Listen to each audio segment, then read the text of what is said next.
Sir point number 1 लिख लीजिएगा, इतने 3 ही पॉइंट हैं सर। हो सके तो इनको जिंदगी से निकाल दें। ये तो बड़ा एक्सट्रीम मैंने पहले हल बता दिया, जान के बताया। उसकी वजह बड़े लोगों की हैंडल करने की एबिलिटी नहीं होती। अगर हो सके ना, बड़े ही आप अल्लाह से दुआ मांग के किसी तरह कि ये आपके सर्कल से, आपके सिस्टम से निकल जाए, क्योंकि अगर ये निकल जाएंगे तो उनकी भी तसल्ली तशफी हो जाएगी, तो ताड़ी भी हो जाएगी। सही गल, क्योंकि ये है एक प्रॉब्लम ये। और मैं आपको बड़ी मजे की बात बताऊं, बड़े बड़े अच्छे एचआर मैनेजर भी गलत हायर कर लेते हैं बाजू का, पता नहीं लगता। यार इंसान इतना कॉम्प्लिकेटेड है, इतनी लेयर्स है इंसान के मिजाज की, कि बाज़ औक़ात इंसान को जब जरूरत पड़ी होती है ना, वो इतना अच्छा बना होता है, इतना मासूम बना होता है, उसके बाद वो फौरन नकाब हटाता है, वो बिल्कुल और हो जाता है। ये तजर्बा मैं आपको बता रहा हूँ, हजारों को पढ़ाने के बाद बता रहा हूँ, जिंदगी का बड़ा तल्ख तजर्बा बता रहा हूँ, जिसको मैंने फिर कंट्रोल कर लिया। मैं इग्नोर करने लग पड़ा, क्योंकि इसको आप सीरियस ले लें तो आप काम नहीं कर सकते, हर्ट होते ना।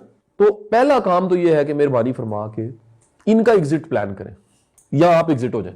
Number 2, learn to avoid. आप नोट कीजिएगा, जितने मैंने देसी टोटके बताए ना, उन सब से एक ही हल बचने का, वो सामने ना आए। हाँ, ये मैं डिपेंड करता है ना सर। मसलन टॉक्सिक क्रिमिनल हो गया, टॉक्सिक क्रिमिनल होते देर नहीं लगाता। एक बात याद रखिएगा, समटाइम टॉक्सिक बंदा निकालना बड़ा मुश्किल होता है, वो फटाखड़ा खर्च कर सकता है। वो पूरी मार्केट को जाके ना वो सारा वो बुरा पेंट करके बता देगा, वो पोस्ट लगाएगा जी बिल्कुल ठीक लोग नहीं है आपकी सारी कीती कराई जाया कर देगा। उसमें ये क्रिमिनल होने की एबिलिटी बहुत, क्योंकि नफसियाती होता है ना वो। तो दूसरी चीज है अवॉइड करना, आप जितना हो सकता है इनसे अवॉइड करें। अगला पॉइंट लिख लीजिएगा जी, हमेशा बाउंड्रीज बना के अनाउंस करके क्लियर काम करें, साफ सुथरा। इनके साथ बहुत डिटेल डिस्कशन नहीं कभी करनी। ऑलवेज सेज देम, जैसे ही सामने आए ना, अभी आप सामने आ गए तो आपने कहना है we have 3 minutes, let's start. ठीक है जी, आपने वो घड़ी की लगाई है, अब्दुल रहमान को कहा हुआ है, किसी को कहा हुआ, उसने 3 मिनट बस, हर जी अगली मीटिंग। अगर आप ये नहीं करेंगे ना तो उन पे कंडीशन नहीं आएगी। वो शॉर्ट टाइम में ना बंदा फिर काम ही कर सकता है और निकलता है सिर्फ।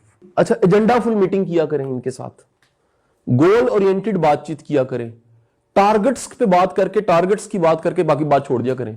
मिलके बताएं ये हमने मिलके करना है, दैट्स ऑल, उसके अलावा बात ही ना करें। ये याद रखिए, ये बेहतर है ना, कभी कभी बंदा नॉर्मल रहता है। सख्त दिल, अड़े हुए पत्थर जैसे इंसानों, वो फिर फटते हैं और नॉर्मल नहीं रहते। तो ये कभी कभी हमें सजदे का रास्ता लेना चाहिए, हम सबको, टॉक्सिक को भी और डील करने वालों को भी। कभी कभी अल्लाह से दुआ करनी चाहिए, कभी कभी अल्लाह से रहम मांगना चाहिए, तो आपकी बचत हो जाती है।